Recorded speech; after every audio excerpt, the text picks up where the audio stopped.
요한복음 24장 1절부터 보겠습니다.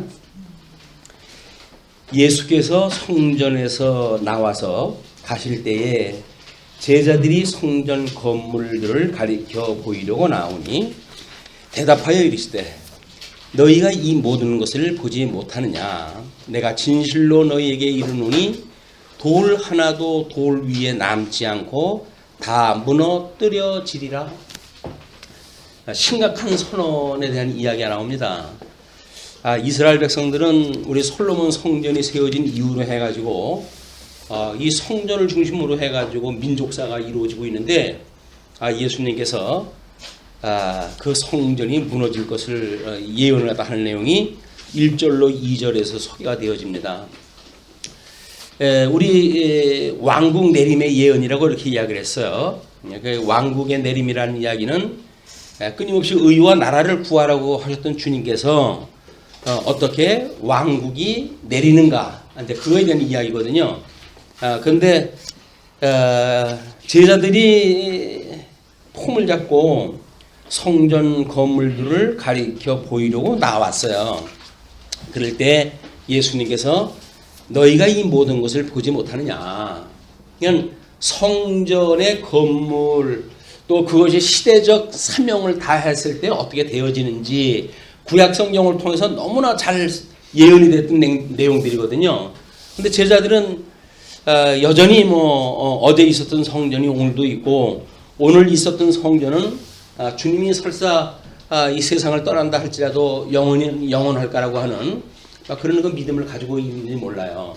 그렇기 때문에 우리 출애굽기서부터 성전에 대한 여러 가지 우리 기구들 이런 것들을 살필 때 전부 예수 그리스도라고 하는 걸 우리가 확인했다 했잖아요.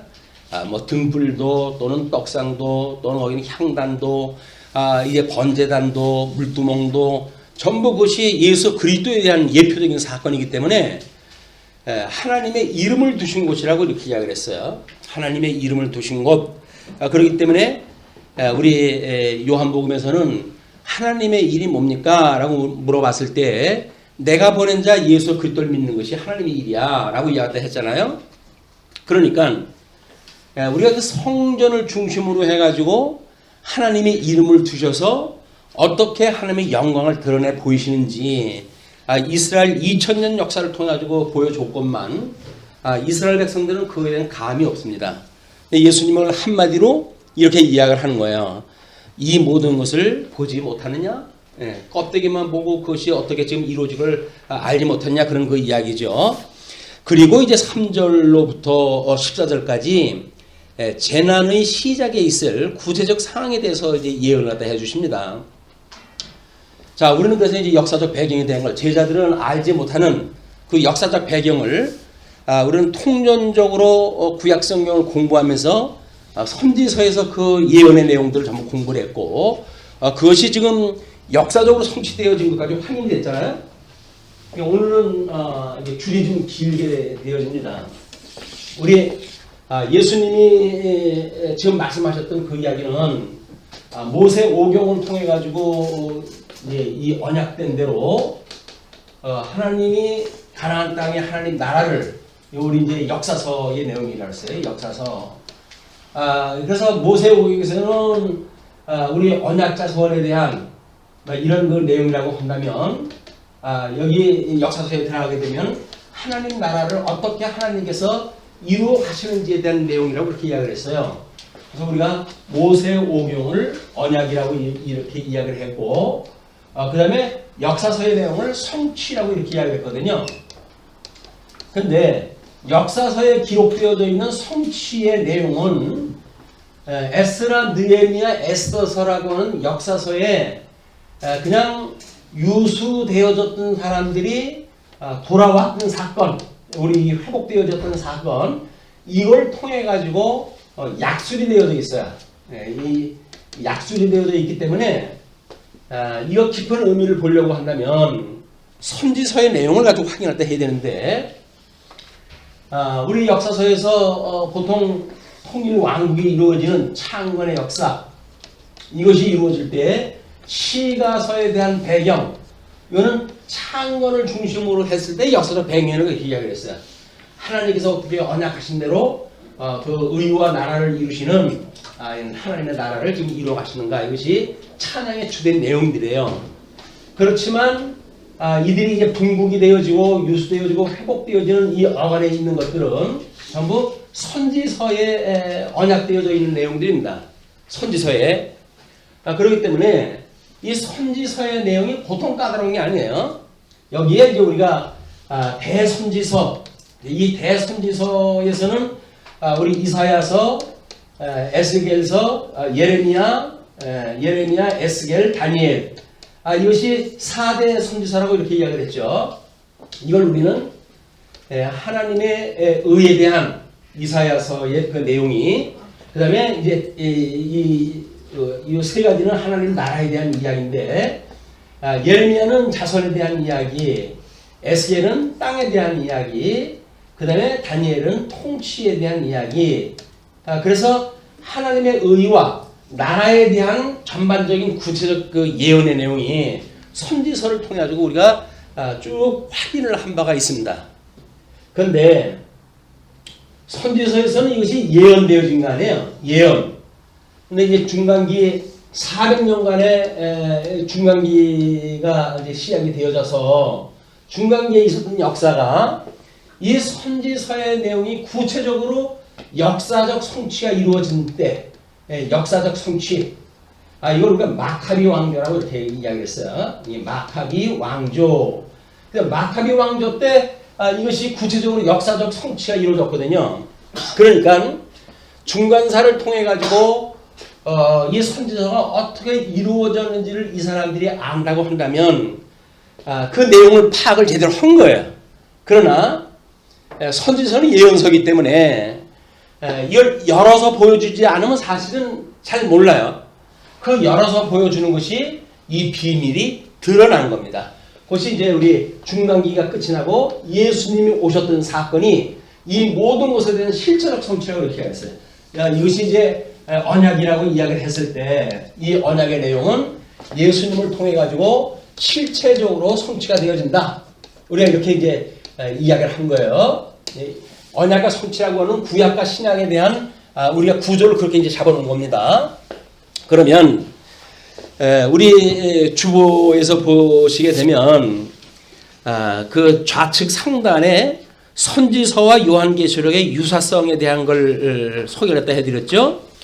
하나는 선민국가와 의에 대한 예언이고, 요한계시록은 하나님 나라와 의에 대한 예언이에요. 구조가 똑같아요. 내용도 같고. 그리고 이제 두 번째 줄을 보면 현재 고난, 과거의 불순종, 미래의 회복, 이렇게 되어져 있어요. 이 내용이 전체 내용이 뭡니까? 과거에 대한 그런 문제가 이거를 우리가 보통 역사를 이해를 하게 되면 과거를 해명이 되어졌을 때 이 현재를 우리가 직시할 수가 있는 거예요.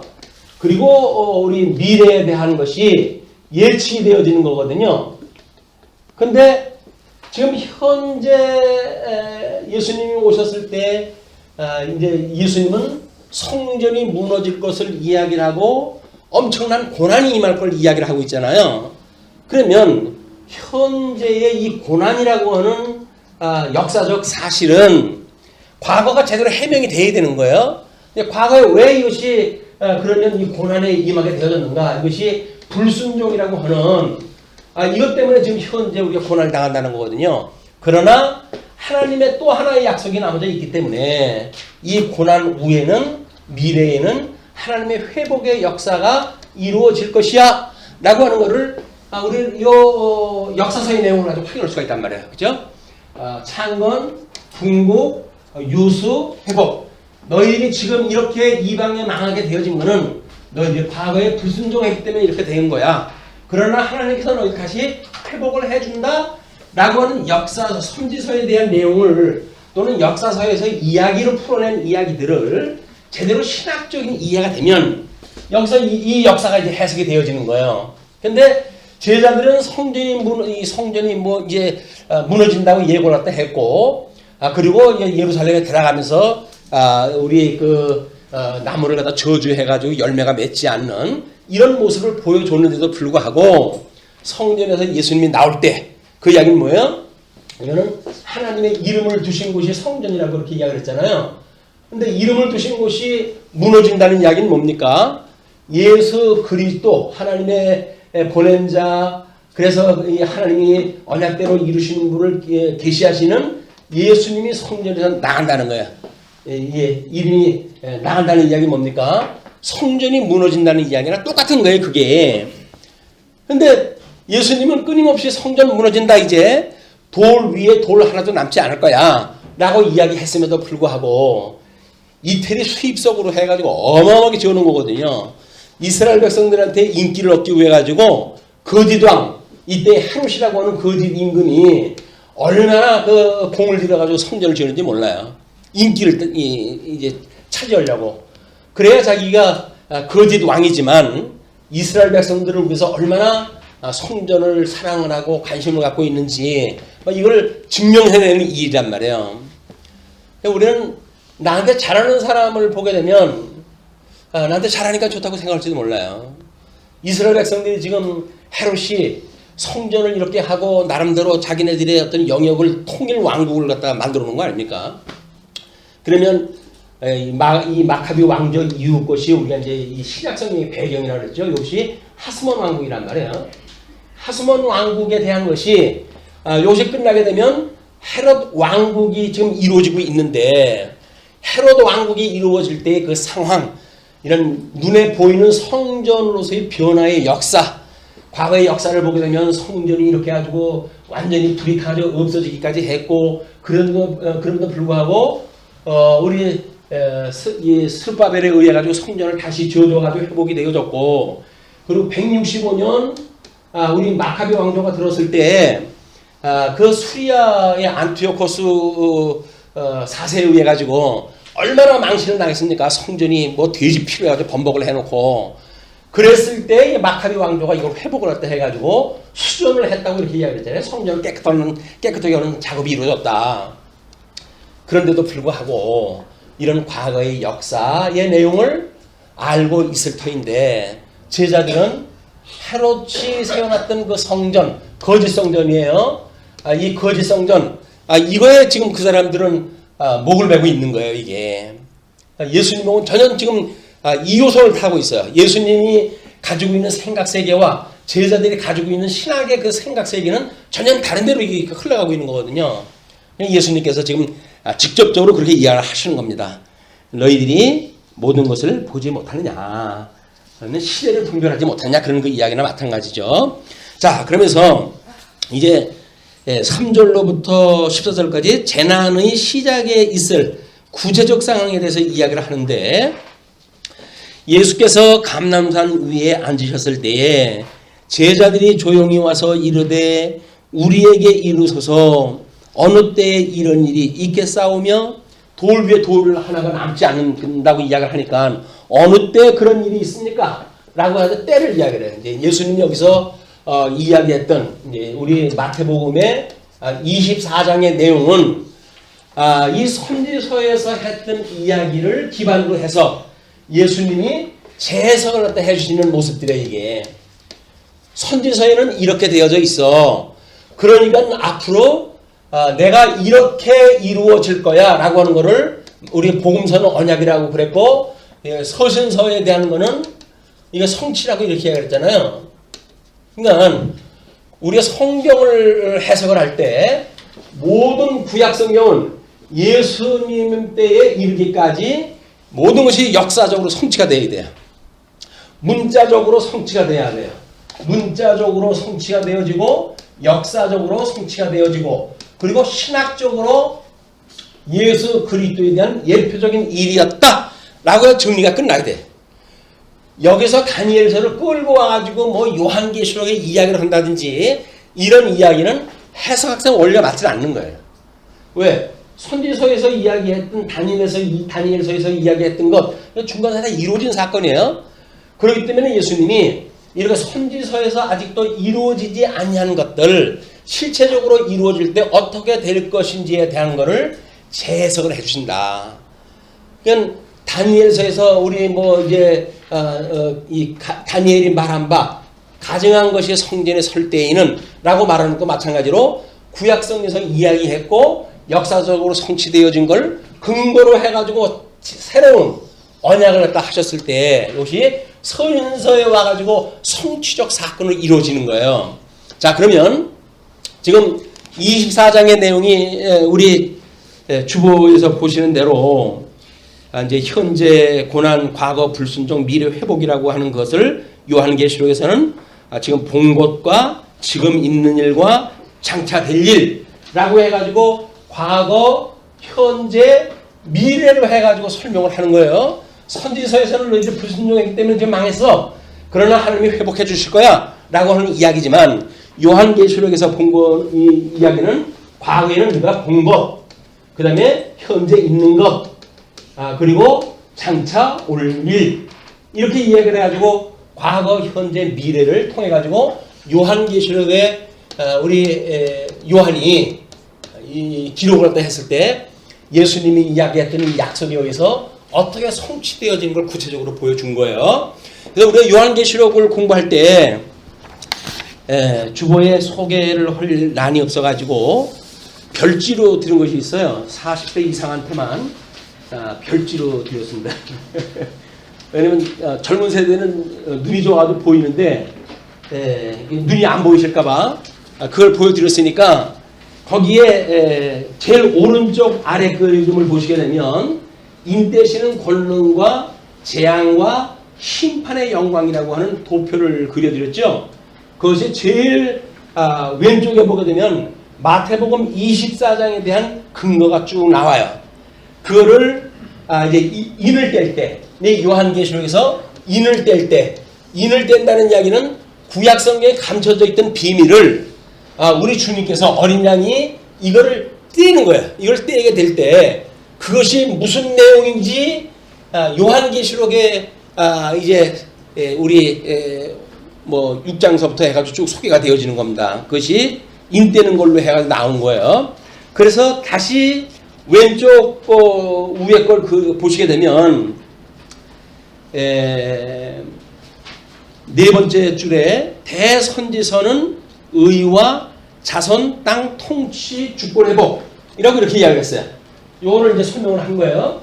그리고 요한계시록에 가게 되면 첫째 인서부터 넷째 인에 해당되어지는 것이 요게 해당되어지는 거다 그 이야기예요. 그래서 뭐 거기에 이제 미혹의 그 백마를 탄 그런 그 이상을 보여주시고 전쟁과 기근과 온역에 대한 이상을 보여주신다고 이렇게 이야기를 했어요. 이것이 우리 과거의 나라의 3대 요소인 자손 땅 통치에 속한 하나님의 저주가 임했을 때, 환란이 임했을 때 주제예요. 그 주제가 뭐냐면 전쟁, 여기서 통치형에서는 전쟁, 그 다음에 기근, 우리 이 땅에 대한 거는 기근, 그 다음에 이제 그 온역, 이 자손 언역에 대한 건 온역. 그래서 세 가지 크게 저주의 내용을 소개를 했다 할 때는 온역과 기근과 전쟁이라고 하는 걸로 해서 하나님이 징계를 갖다 주셔요.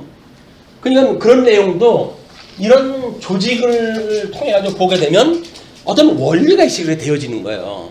근데 그 원리를 성경에서 말하진 않아요. 그냥 그 뭐 해당되어진 데서 이야기를 하는데 우리가 예수님이 너희들은 시대를 분별하지 못하느냐?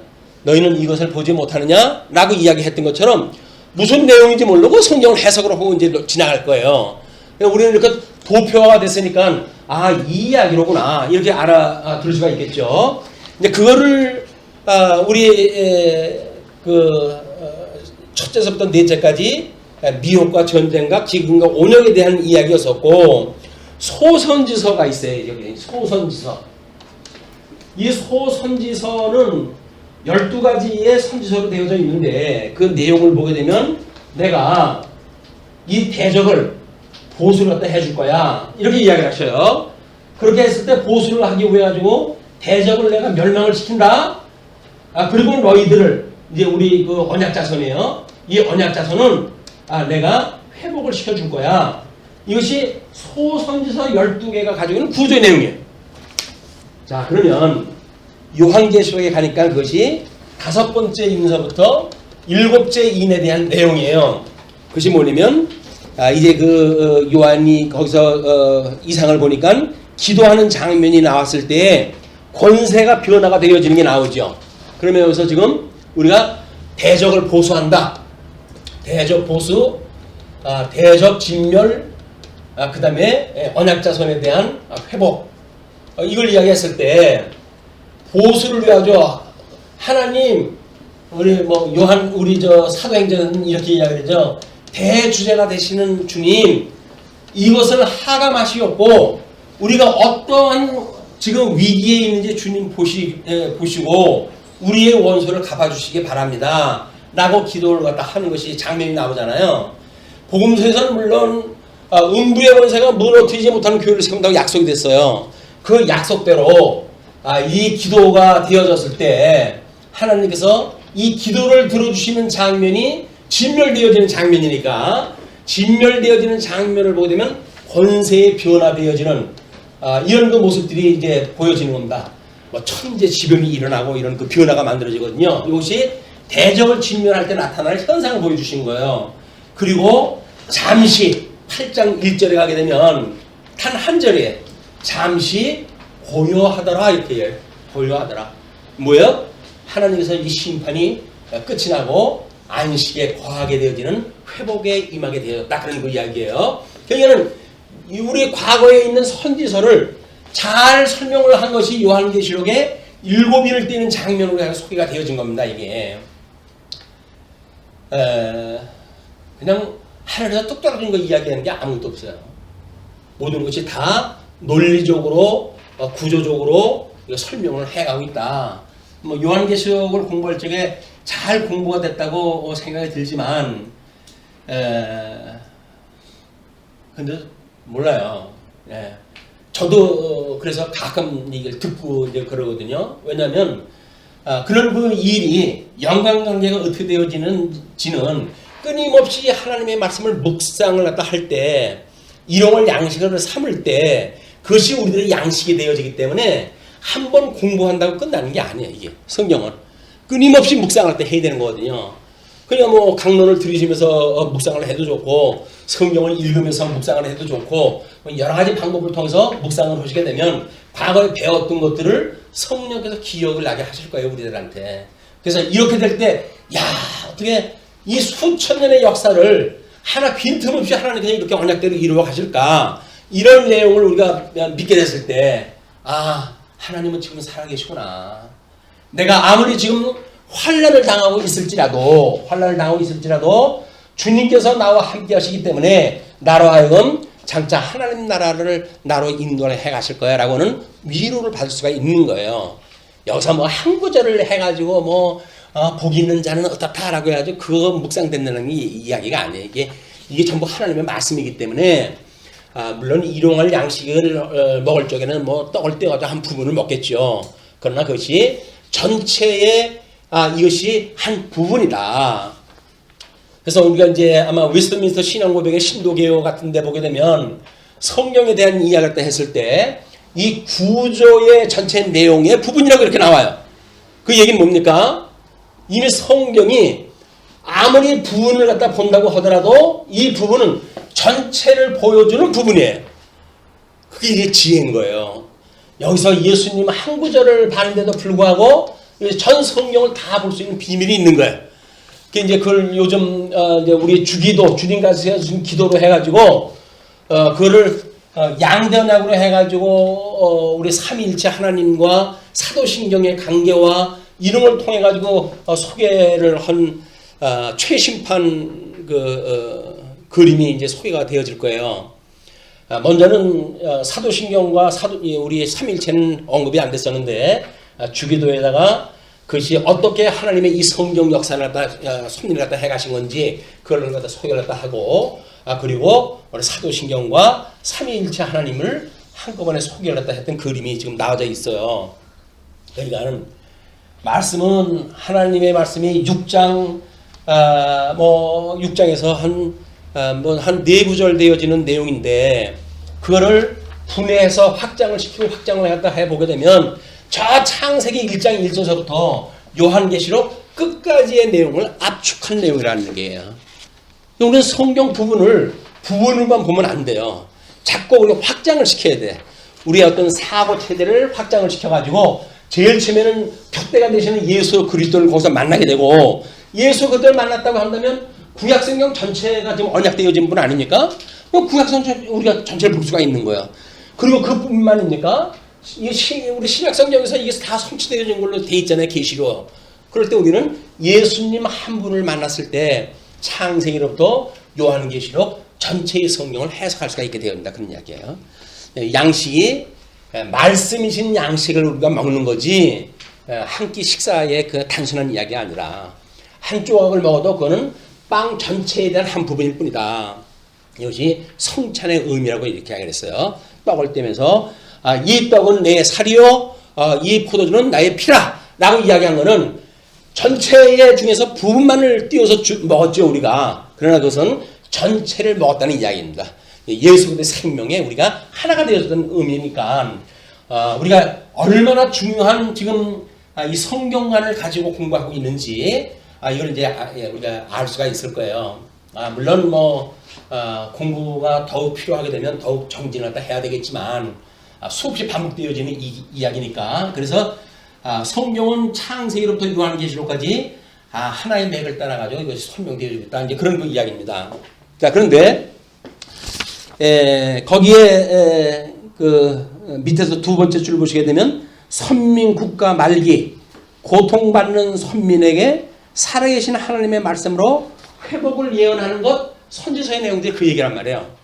요한계시록은 마찬가지로 구도를 갖다 봤을 때 도미티안 황제 시에 고통받는 성도들에게 대주제이신 주님의 계시를 통해 위로하는 장면, 구약의 모형을 보게 되면 실체의 내용을 우리가 알 수가 있는 거예요. 구약을 제대로 공부를 하지 못하게 되면 신약이라도 열심히 해가지고 구약적 근거에 의해가지고 이걸 우리가 깨달을 수가 있어야 되는데 이걸 구조적으로 공부를 하지 않으면 이런 원리를 알 수가 없어요. 우리 저쪽 선지서에 되면 그 인물 중심으로 설명되어진 역사서 내용을 보고 이런 그 성경에 나타나는 인물들은 이렇게 하나님 앞에 충성했다. 어떤 사람은 이렇게 말썽을 부리다 망했다. 이런 이야기를 해가지고 윤리적으로 접근하게 되어지는 원리가 바로 그런 데서 생기는 겁니다. 내가 지금 인간 윤리를 이야기한 게 아니에요. 하나님의 영광을 계시하는 내용이기 때문에 그렇습니다. 자, 그래서 우리 신약 성경은 구약 1609절을 인용하고 3509절을 원용했다고 이렇게 이야기를 해요. 구약 성경을 끌어다가 전부 이게 구약 성경, 이 구약 성경을 이룬 사건이야 라고 이야기를 했기 때문에 우리 성경적 근거에 의해서 이것이 설명되어진 내용이라고 알 수가 있습니다. 자, 그러면 이제 그 재난의 시작에 있을 구체적 상황에 대한 이야기를 보시게 되면 예수께서 감난산 위에 앉으셨을 때 제자들이 조용히 와서 이르되 우리에게 이르소서 어느 때에 이런 일이 있겠사오며 또 주의 임하심과 세상 끝때는 무슨 징조가 있사오리까? 세 가지 질문을 갖다 하죠. 예수님은 주 70년 우리 이제 서신서에 나오는 주 70년의 성전 회파에 대한 이 성전이 어떻게 회파할 것인가에 대한 것을 이야기를 갖다 했으니까 제자들은 이게 70년에 이게 무너질 걸 모르죠. 지금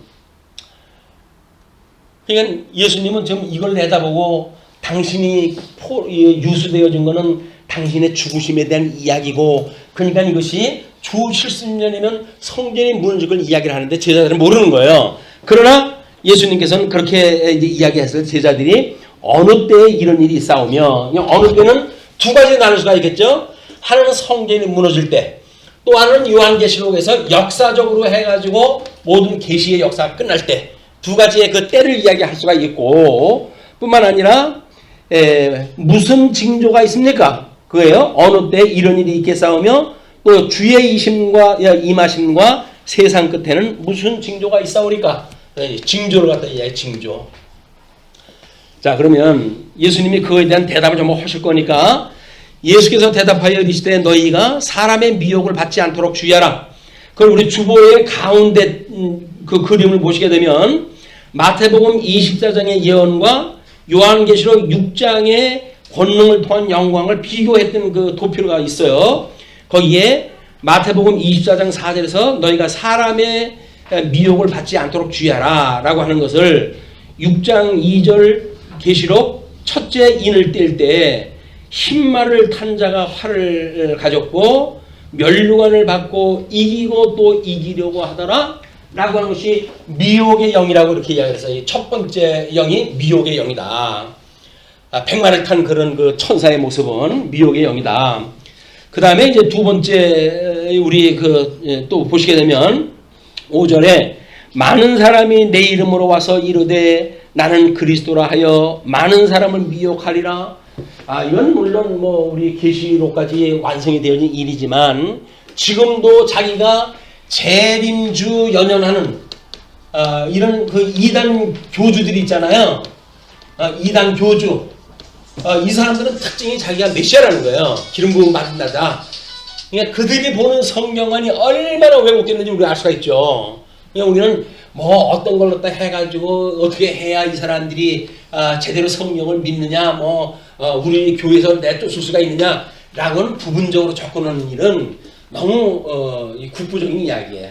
이런 궁극적으로 성경 66권의 이치를 깨닫게 되면 이단 아니라 이단 할아버지도 들어왔다가 회심을 하고 예수님을 믿겠죠.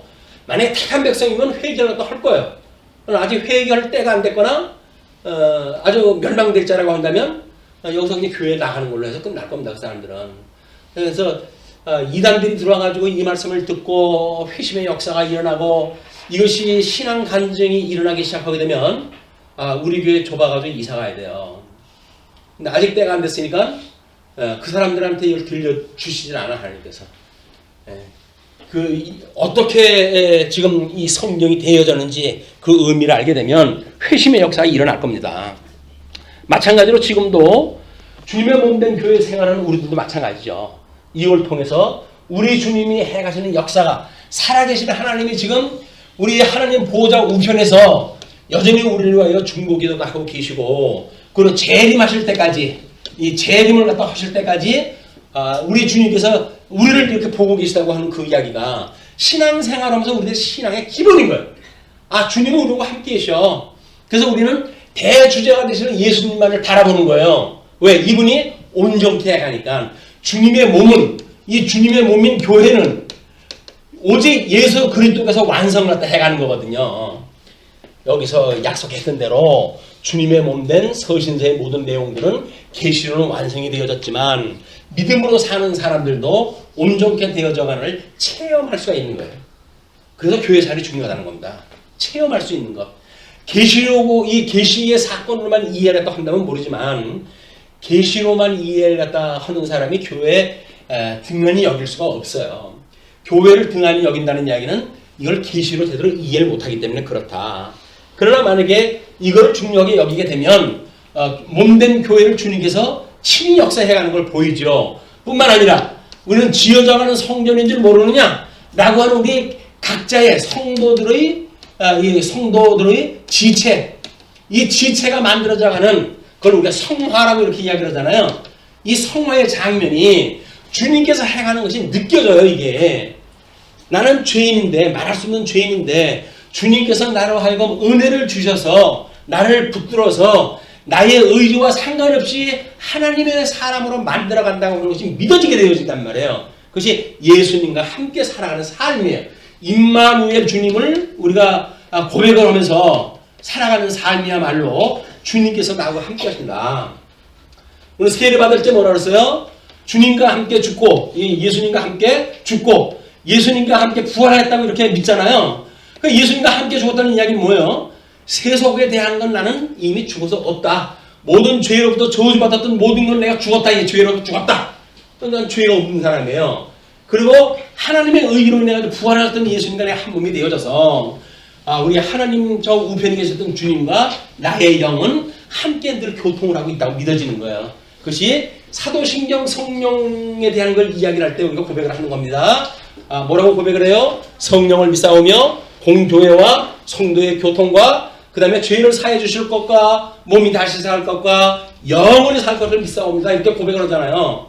그 고백이 바로 이 부활의 참여를 갖다 매일 우리가 고백을 하는 거예요.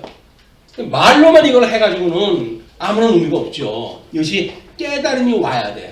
깨달음이 와야 우리가 예수님과 함께 산다고 하는 임마누엘 신앙으로 무장이 될 수가 있다. 자, 그리고 이제 그 6절 보시게 되면 난리와 난리 소문을 듣겠으나 너희는 삼가 두려우지 말라. 전쟁에 대한 것이 예언됐다고 그랬어요. 이런 일이 있어야 하되 아직 끝은 아니니라. 민족이 민족을 나라가 나라를 대적하여 일어나겠고 곳곳에 기근과 지진이 있으니 기근에 대한 것도 예언됐던 내용이에요. 이 모든 것은 재난의 시작이니라. 예수 그리스도에 의해서 이 헤롯 성전은 우리가 두 번째 화라고 이렇게 이야기했고 예수님이 돌아가신 사건을 세 번째 화라고 이렇게 요한계시록에서 해석을 했어요. 그러니까 이 두 번째 화라고 하는 그 이야기는 이스라엘 백성들의 마지막을 이야기한 거기 때문에 이건 재난의 시작이라 그 얘기예요.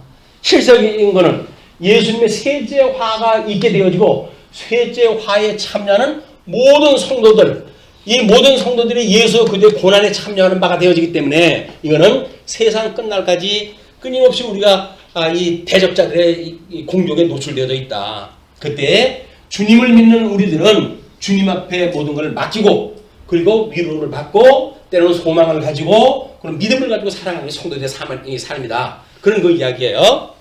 자, 그리고 이제 9절 보시게 되면 그때의 사람들이 너희를 환난에 넘겨 주겠으며 너희를 죽이리니 너희가 이름 때문에 너희가 내 이름 때문에 모든 민족에게 미움을 받으리라. 증인의 예수 그리스도의 증인되어진 사람들은 증인임을 뭘로 증거가 되어집니까? 예수님의 환난에 참여하는 걸로 우리는 증인이 되는 거예요. 내가 예수님 증인 맞아?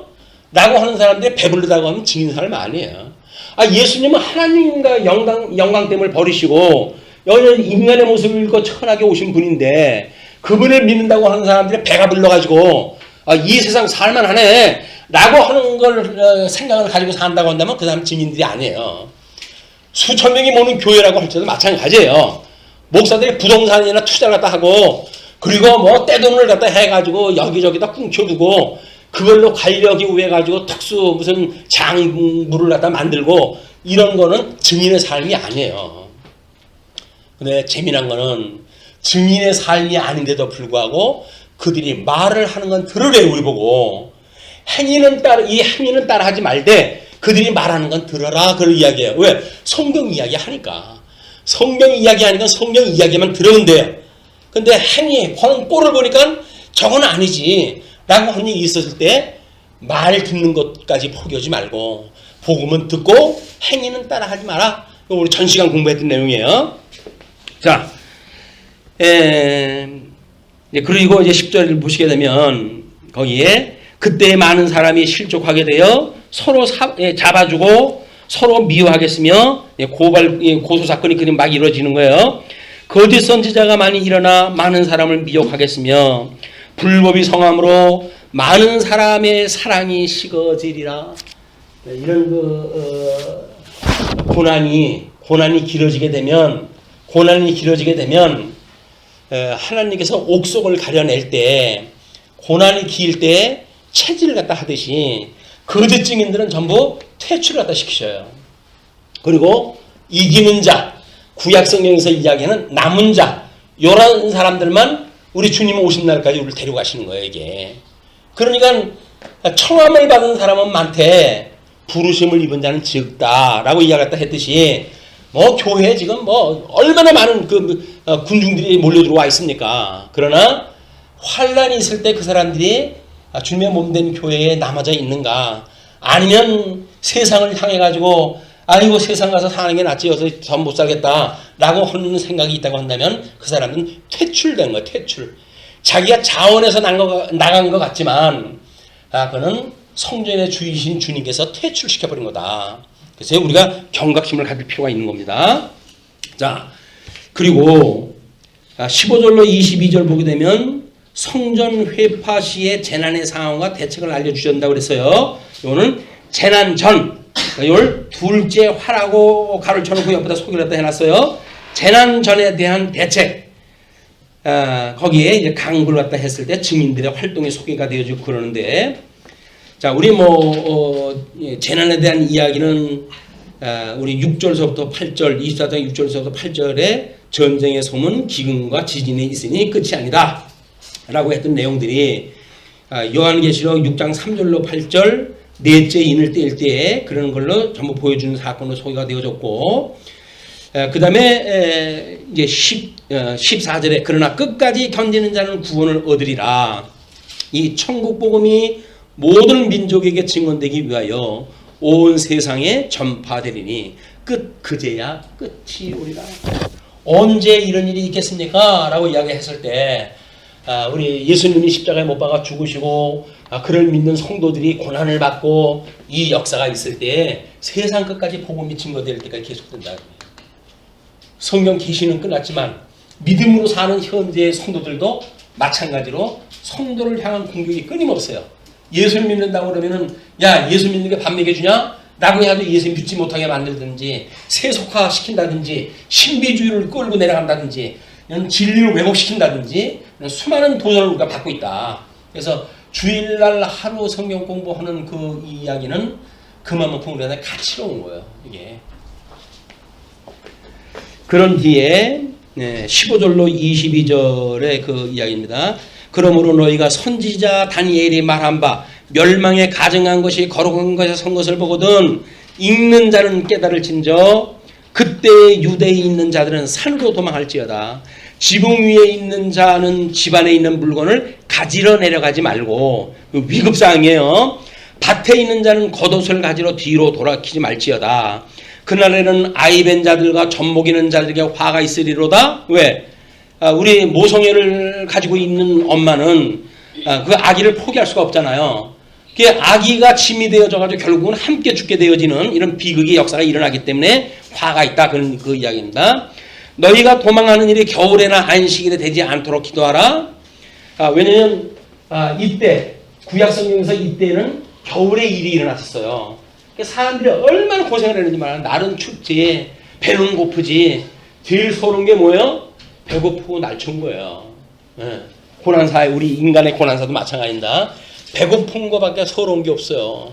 그냥 먹는 거 가지고 장난치면 안 돼. 사람들한테 이거 줄까 말까 이런 놀리고 그렇게 되면 벌 받아요.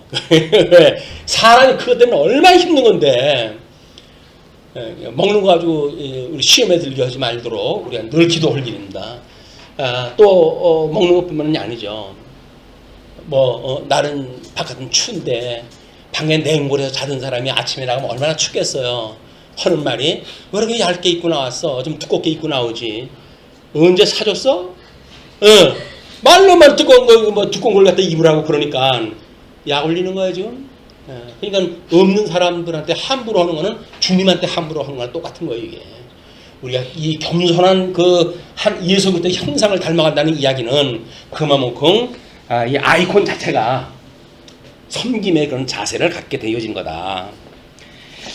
그리고 이제 우리 이제 이것이 주 70년에 무너졌잖아요. 이때 그럼 언제 됐을까요 이게? 성전이 무너진 것이. 주님께서 기도하라고 그랬는데 겨울에 오지 않도록 기도해라 라고 했는데 이게 봄에 무너져요. 주 70년에 무너졌을 때는 봄에 무너져요. 그나마도 도망가기 유리 시간을 하나님께 주신다. 너희가 도망하는 일이 겨울에나 안식일에 되지 않도록 기도하라. 이는 그때에 큰 환란이 있겠음이라. 창세로부터 지금까지 이런 환란이 없었고 후에도 없으리라. 구약성경에 있었던 그림도 아니에요. 이건 유도 아니에요. 주 70년에 있었던 그 일은 기도라고 하는 그 장군이 자기 아버지하고 같이 로마로 귀환하다가 아버지는 로마로 가고 아들한테 예루살렘 정복을 갖다 이걸 명령을 내렸거든요. 와가지고 아주 쑥대밭을 만나요. 쑥대밭을. 성전에 있는 사람, 나머져 있는 사람들, 성전을 떠나고 죽지 않은 사람들이 있으니까 그 사람들은 죽는데도 포위가 되어져 있는데도 불구하고 성전을 나가질 않아요.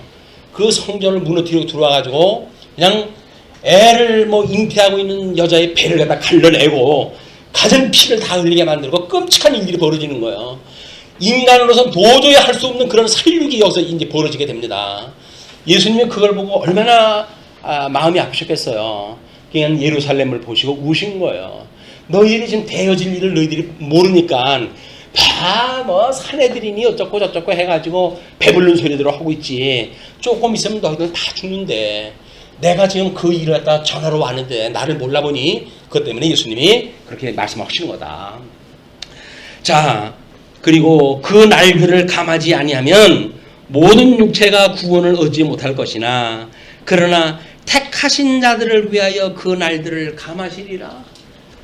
이 속안에다가 보니까 퇴출되어지는 사람들이 믿는 사람들이 이 고난을 받아가지고 아유 나도 못 살겠네 라고 미혹될 수가 있는 사람들이 있으니까 그 자들을 위해 가지고 하나님께서 요 기간을 조금 짧게 해주셔요. 요게 하나님의 은혜입니다. 이런 걸 우리가 깨닫고 하나님 앞에 시험에 들게 하지 않을 때 기도를 갖다가 하는 그런 내용이라고 이렇게 볼 수도 있겠죠.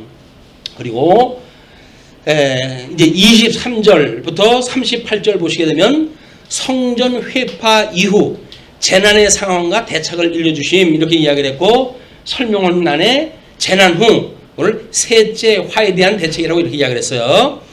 그때 사람이 너희에게 말하되 보라 그리스도가 여기 있다 혹은 저기 있다 하여도 믿지 말라. 거짓 그리스도들과 거짓 선지자들이 일어나 큰 표적과 기사를 보여 할 수만 있으면 택하신 자들도 미혹하리라.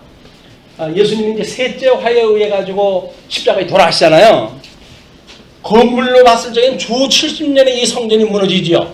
그러나 예수님이 33살 때 만약에 돌아가셨다고 한다면 예수님이 돌아가셨을 때 성전의 휘장이 위로부터 아래로 갈라짐으로 해가지고 실체적 기능이 없어진 거는 33년이에요. 왜? 대제사장만 들어갈 수 있는 성전이 모든 사람들한테 개방되어진 거거든요. 이게 그냥 실체적으로 이런 일이 나는데도 불구하고 주 70년이 무너질 때까지 이 사람들은 여기에서 떡이 생길 줄 알고 예배를 갖다 드리고 사는 이런 비극의 역사가 이제 이루어지는 거예요.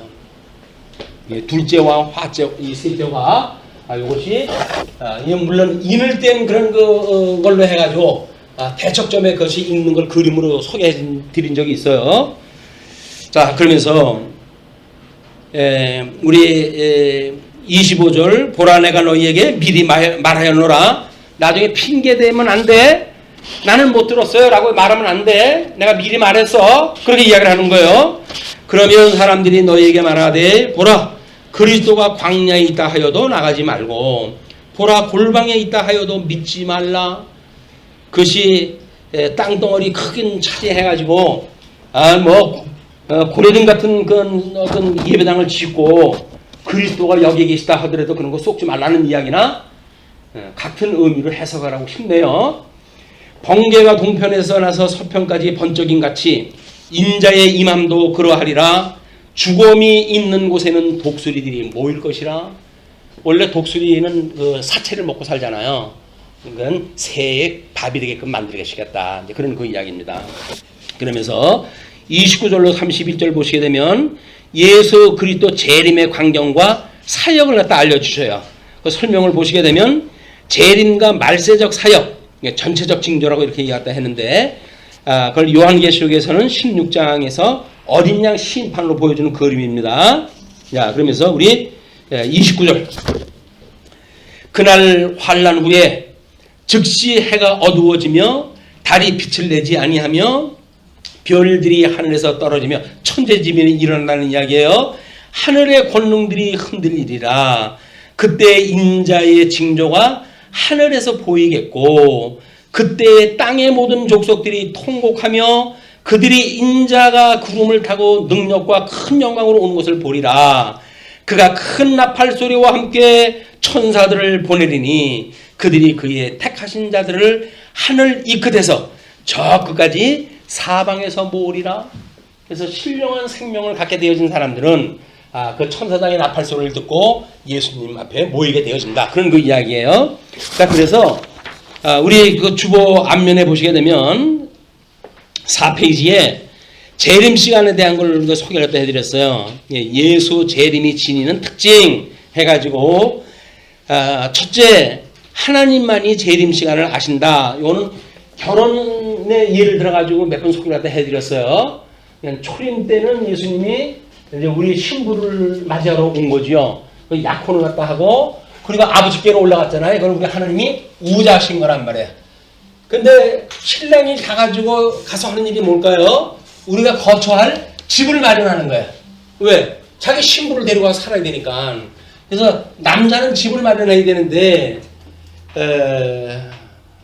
집이 없어도 월세를 살아도 하는 게 주인 집이라고 해가지고 감사하면서 살아가길 바랍니다. 성경대로 집도 준비 못한 인간이 나한테 뭘 장가를 와가지고 사람 고생시키냐 이런 얘기를 또 하면 안 돼요. 그러니까 집을 마련해야 되는데 보통 결혼식 때는 한 1년여가 걸린대요.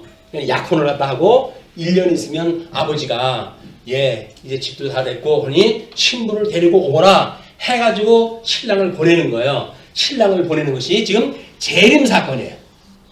집을 마련해가지고 완성이 됐을 때 만나는 것. 그래서 요한계시록에 우리가 단장한 신부가 신랑 대신 예수 그리스도와 만나는 것, 신랑 예수 그리스도와 만나는 것이 결혼의 장면으로 소개가 되어 있잖아요.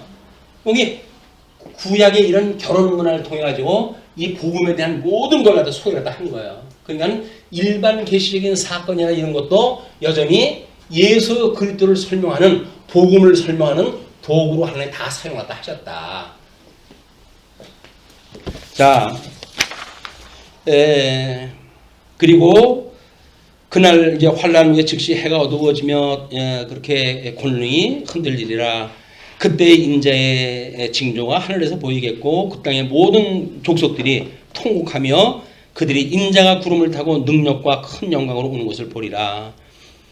자, 그 다음에 이제 32절서부터는 44절까지 예수 그리스도의 재림의 시기, 그 다음에 상황, 이걸 알려줍니다. 자, 무화과 나무의 비유를 배우라. 그 가지가 연하여지고 잎사귀를 내면 여름이 가까운 줄 아나니. 그래서 우리 주보의 그 첫 번째는 아버지만 아신다고 이야기를 했잖아요. 근데 두 번째 뭐라 그래요? 영원한 하나님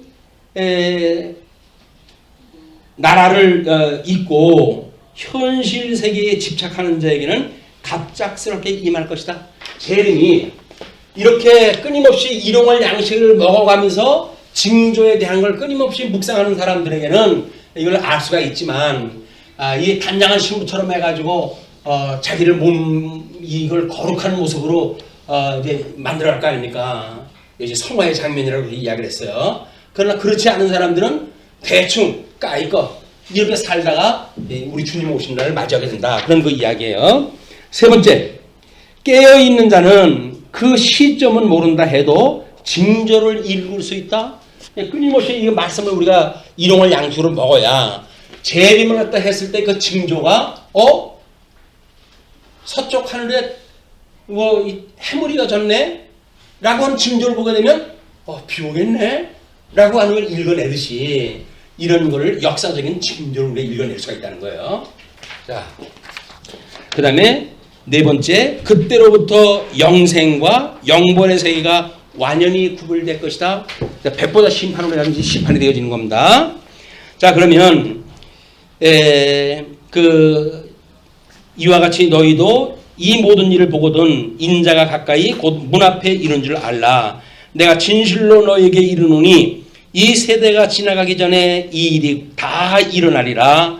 천지는 없어질지언정 내 말은 없어지지 아니하리라. 그러나 그날과 그때는 아무도 모르나니 하늘의 천사들도 아들도 모르고 오직 아버지만 아시느니라. 왜냐면 아버지가 이걸 재림 날짜를 정해서 보내거든요. 이제 집이 다 돼간다. 가서 네 신부 데리고 오거라. 이렇게 이야기하기 때문에 그런 거예요.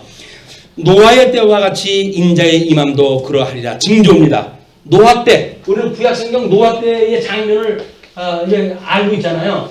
그럼 이제 그 예표를 보고 징조를 구약성경에 이런 모형적으로 보여준 것, 그림자적으로 보여진 것, 육체적으로 보여진 것, 이걸 가지고 신령한 감각을 키워갈 수가 있는 거야. 구약성경이 아주 중요한 겁니다.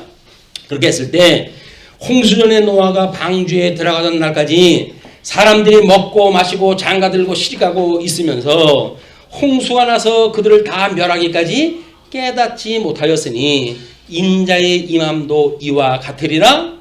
그때 두 사람이 밭에 있음에 한 사람은 데려가고 한 사람은 버려둠을 당할 것이요 두 여자가 맷돌질을 하고 있음에 한 사람은 데려가고 한 사람은 버려둠을 당할 것이니라. 그러므로 깨어있으라. 어느 날에 너희 주가 임할는지 너희가 알지 못함이니라.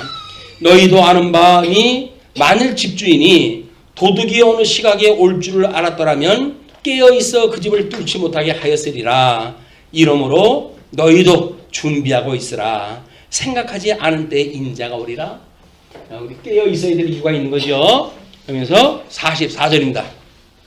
이러므로 너희가 준비하고 있으라. 생각하지 않은 때에 인자가 오리라. 예수님은 오시는 그것이 우리가 생각하지 못할 때 오신대요. 생각하지 못한다는 이야기는 뭐예요? 영적으로 잠들어 있을 때.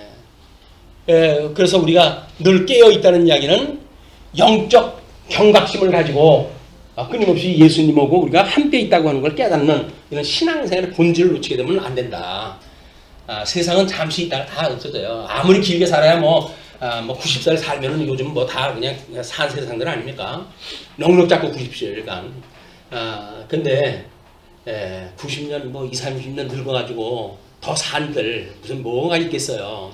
그러니까는 이 세상에 사는 것이 다가 아니라 하나님 나라에 사는 것이 실체적인 일이니까 우리의 이 생명이 하늘나라의 시민권이 있다라고 하는 하늘나라의 시민권을 가는 우리가 백성이라고 하는 걸 끊임없이 기억을 하고 세속의 사단들이 끊임없이 우리를 공격을 할 거예요.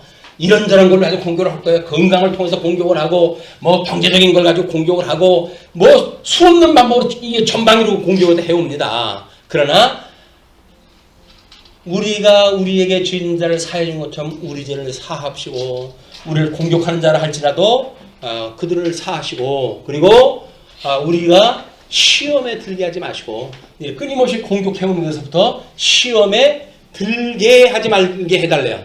들게라고 하는 것이 타동사입니까? 자동사입니까? 하나님이 들게 하는 일이 있으니까 들게 하지 말아달라고 기도하는 거예요. 그게 내가 뭐 들어야지 말지라고 결정지는 게 아닙니다. 하나님이 들지 않게 해주셔야 되는 거예요. 그래서 들게 하지 마시옵고 그리고 또 뭐라 그래요? 제발 모양이라도 버리고 싶은 이 악으로부터 나를 구원하여 주옵소서라고 하는 기도가 끊임없이 우리한테 필요한 거예요. 나 구원받았는데 뭐 나는 하나님의 아들인데 하나님의 아들이 그냐? 그러잖아요. 하나님이 우리 내 시민권이 내 하늘에 있는 사람인데요. 하늘에 있는 시민권이 있다고 하는 사람이 땅의 것 때문에 목을 메고 다른 사람한테 등을 지고 칼을 꽂고 그러고 사냐? 질문 되잖아요. 다른 사람을 우리가 보면 안 되고 나를 봤을 때 그럴 거 아니에요. 하늘나라의 시민권이 있다고 한다면 세속에 대한 거를 우리가 버릴 수가 있는 용기가 있어야 되는 거예요. 여기 매이면 안 된다. 사단이 예수님을 시험했던 그 사단은 오늘도 우리한테 나한테 전하면 이거 다 줄게 이렇게 이야기를 해요. 그로부터 자유로울 수 있는 일은 사탄아 물러라 이렇게 이야기를 해야 된단 말이야. 하나님만을 경외하지 너 같은 마귀 쪼가리를 갖다 내가 경외할 줄 아느냐? 라고는 담대한 믿음을 가지고 한 주간 열심히 사십시다. 주의죠. 기도하시겠습니다.